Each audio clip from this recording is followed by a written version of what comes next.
ulan. Ayan na. Ayan na yung van. Hanggang kalapit na muna. Ikot po. Para hindi mahapon. O, ito na lang. Ikutin lang. Isa lang ang papaganahin. Isa para hindi sigla. Ganyan.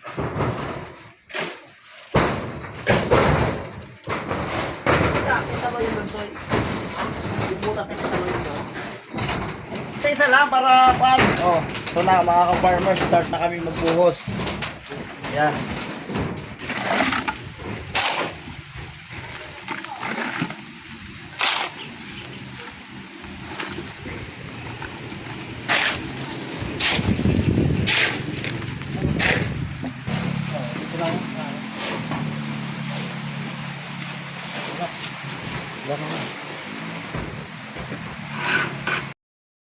Bali mga ka-farmers, nakakuha na kami ka-farmers, naka 5 sakong semento pa lang kami. Ito.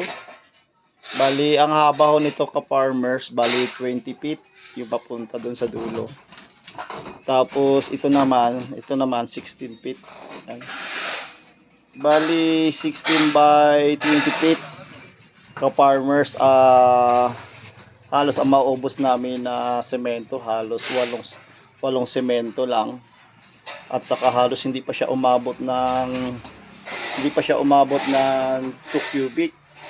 Ibig sabihin no mga ka-farmers, magaan siya buhatin. Dahil konti lang ang kanyang loading.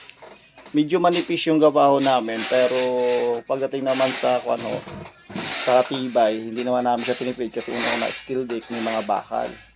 Yun ho yung advantage ng steel deck at saka yung bakal. Kasi ka-farmers, kung ito hindi natin ginamitan ng steel deck, mas malaki yung maging cost ng ating materials. Si bakit? Gagawa tayo ng forma doon sa ilalim. Bali, sabihin na lang natin pinulik na 1/2. Magkano pinulik na 1/2? Halos 600 plus. Maraming pinuli kong maubos nito. Tapos marami tayong coco lumber na maubos din. Ay samantala ko to easy. Napakadali trabahuin.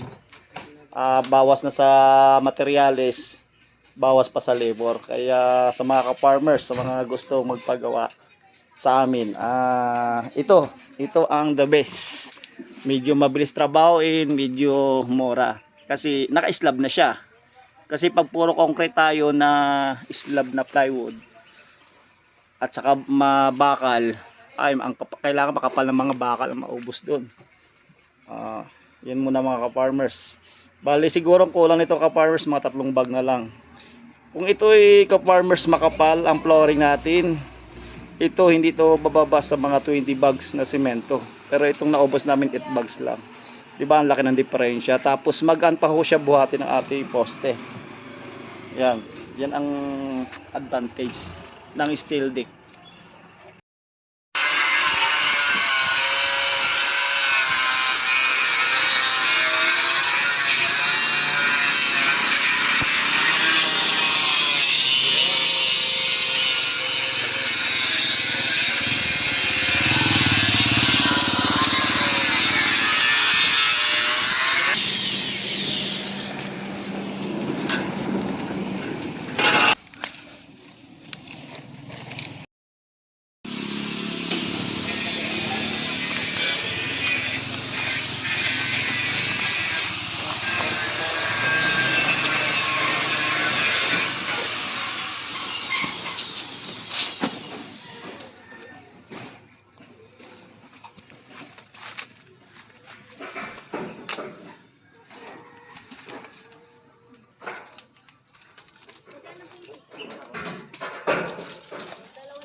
Yung salamin anak ha.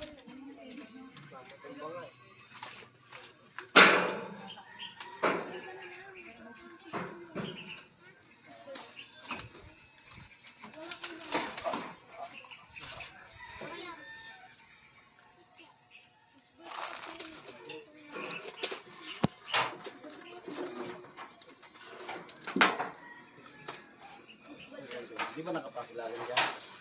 Tapos muna sila. Sobrang na to.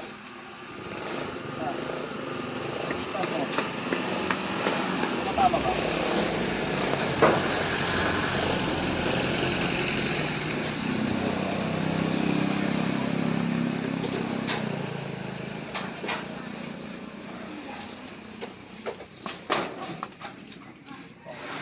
Akin na yung one. Yung one dyan. Ilalim mo na para madali lalayan mo yung sama mo to yung ipit. Yung ipit.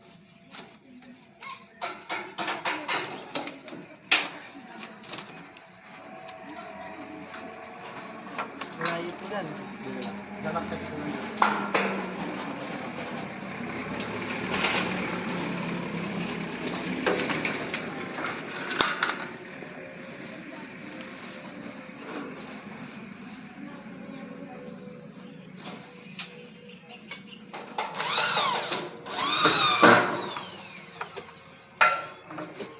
Ikaw muna.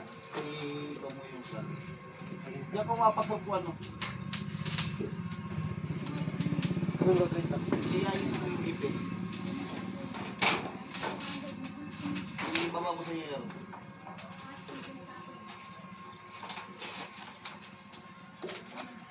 Hindi ka. Okay na yan. Hindi naman yun. Yan tayo.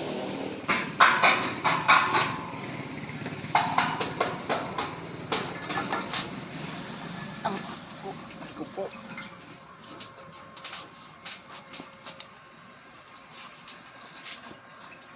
Paano mo ako diesel doon? Ay, punasan ko.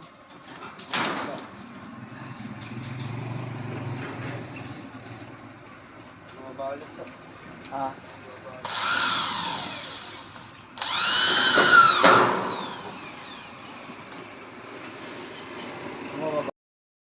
Mga ka-farmers, maganda umaga.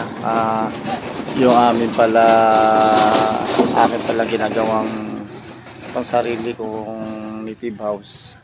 Ito, naglalatag na pala kami ng metal paring. Yan. Yan. Bali, kahapon pa namin sinimulan yung metal paring paglalatag, pero hindi na namin binidyohan isa-isa. Ito halos tapos na to, itong sa kwarto na to. Nandun na ngayon si Pinsal sa my hall. Nandun na siya nagkakabit ng metal paring. Yan. Siguro mga farmers, mamaya bibili na kami ng PVC panel, kasi PVC panel ang aming ikikisame dito. Yan. And, bali amakan yung labas, tapos yung kanyang double walling niya dito sa loob, PVC panel.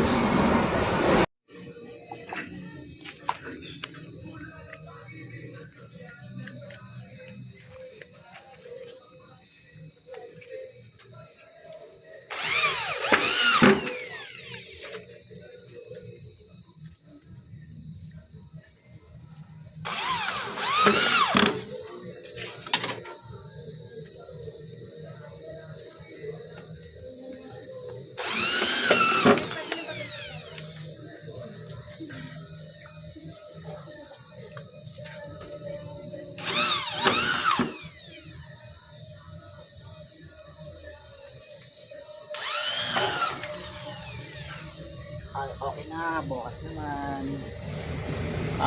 Mga ka-farmers, 5 na pasado, mag-alas-alas na pala. Medyo pahinga muna kami. Bali mga ka-farmers, yung gawa namin na to, ito yung dating bahay kubo ko na giba-giba na. Ito ngayon, modern house ko na siya. Modern bahay kubo na siya. Itong malaking butas na ito mga ka-farmers, bali ito ang layout nito. Mag-over the backod na ako dito. Over the backod na. Kasi kakasarado ko lang. Aray. Yan. Ang hirap tumalon, ka-farmers. Bali, ka-farmers, patalastas kanina kasi over na ba ako, nakakapagod. Bali, itong malaking butas itong mga ka-farmers, yan. Yan ay puro salamin yan. Yan yung dating bahay ko. Buko, tapos ito, salamin din siya. Tapos, kahapon pa ako magsimula magbalot ng amakan. Bali, ang gagawin ho namin dito ka-farmers, itong labas, amakan, tapos gagamitan namin siya ng PVC panel. Itong loob nito, gagawin namin siyang PVC panel. Yan. Yan. Medyo madilim lang mga farmers.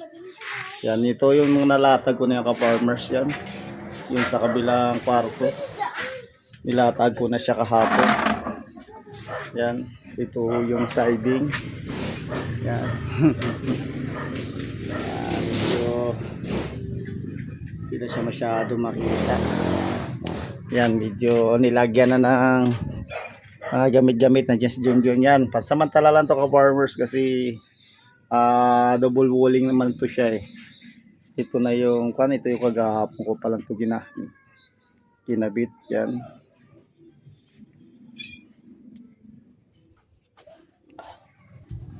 Yan, farmers.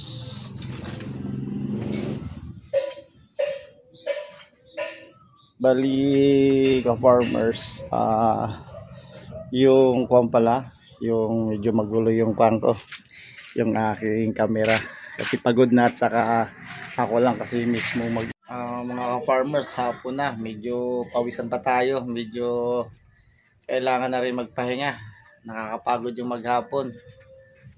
Siguro mga ka-farmers, hanggang dito na lang muna ang update ko sa aking ginagawa na yung mismo aking sariling native house na dating bahay ko, buko na bulok-bulok na gagawin ko na siya native house. Bali, abangan yung mga ka-farmers. Ang gagawin ko kasi dito, amakan yung labas niya, tapos yung kanyang magiging double walling WBC panel.